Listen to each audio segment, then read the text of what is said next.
Syidaralun, hanya berselang 3 hari, tim gabungan Polsek Tangse bersama Satres Narkoba Polres Pidi kembali menemukan ladang ganja seluas 3 hektar.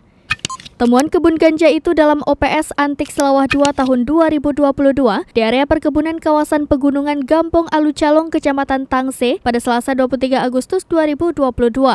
Sebelumnya, Polres Pidi juga menemukan ladang ganja seluas 2 hektar di kawasan pegunungan Gampong Kebun Nilam, Kecamatan Tangse. Syederon simak penjelasan Muhammad Nazar, wartawan Serambi Indonesia di Pidi dalam program Live Update Aceh pada Rabu 24 Agustus 2022 malam.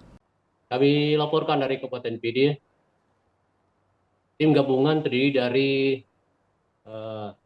Polsek Tangse bersama Satres Narkoba Polres Pidi menemukan lahan ganja seluas 3 hektar. Selama 3 hektar di Kampung Alucalong, Kecamatan Tangse, Kabupaten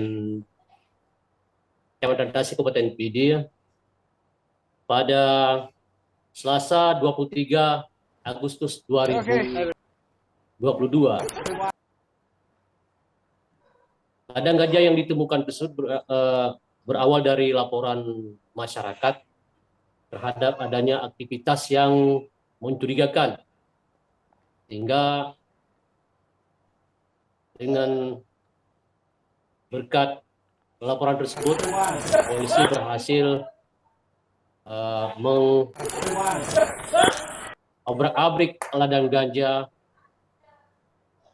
ditanam yang hampir panen tersebut.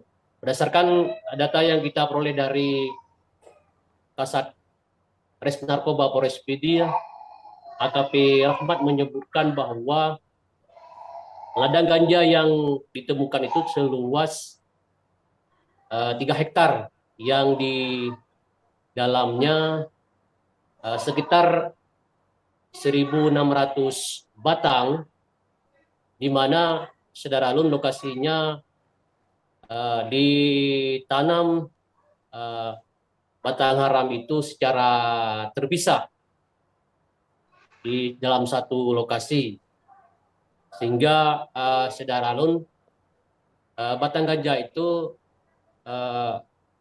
umurnya bervariasi, yang ditemukan di satu lokasi di pegunungan Desa Calu, Kecamatan Tangse. Namun Syidaralun, kata Kasat Reskrim, pemilik ladang ganja tersebut berhasil kabur karena diduga aksi tersebut telah bocor duluan ke pihak pemilik. Saat ini barang bukti telah diamankan di Satres Narkoba Polres Pidi untuk proses penyelidikan dan penyidikan.